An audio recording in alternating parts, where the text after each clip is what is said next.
Hello guys! We are going to make Minmin!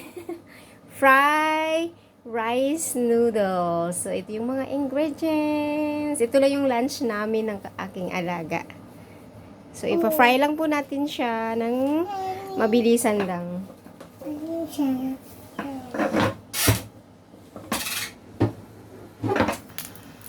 So, gisa-gisa lang to guys. Mabilis lang to, gisa-gisa lang ang gagawin natin. Ang matigas lang dito ay ang ating carrots. So, pakuloyin lang natin ng mga around 2 minutes ang ating carrot. So, okay na yan. So, first, garlic. Garnish natin ang ating garlic. Then, ang ating chicken. Itong chicken na to natira ko sa kagabi. Hindi ko inubos kasi medyo madami na. Kaya sabi ko. Kasi dalawa lang rin kami kumain kagabi. Lumabas ang aking amo. Nag-date silang dalawa kasi Valentine's Day.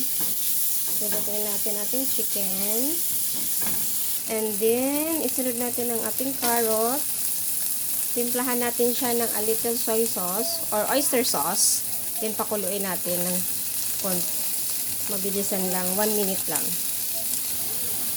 So, lagyan natin ng oyster sauce ito. Nilagyan ko ng kunting tubig. Yan lang po ang pampalasa natin. Tapos, mayroon akong 2 stick na crab meat. Tapos, pakuluin lang natin to. Last part na yan siya. Sabay-sabay na natin yan ilagay kapag malambot ng ang ating carrot. So, pakuluin muna natin siya. Cover natin para mabilis kumulo. Hindi magkasya. Yung malaking cover. So, let's see if okay na ang ating carrot.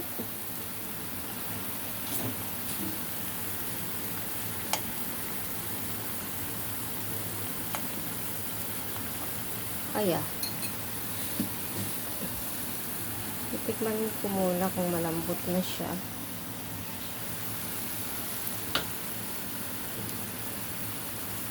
Okay na siya guys. So, ilalagay na natin ang ating lettuce. Ang ating noodles. Sabay-sabay na siya kasi mabilis lang po yan. At ang ating crab meat stick. So, haluin lang natin lahat.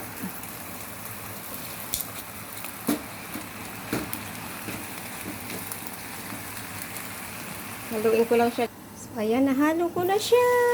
At 1 minute ulit para lang yung lettuce kasi bata yung kakain medyo. So, yan. Okay na po siya, guys. So, ito po yung lunch namin ng aking alaga. Sana magustuhan nyo. Pwede nyo rin gawin. Mabilisan lang siya. Maraming salamat sa panonood. Bye-bye. Yan. Yummy.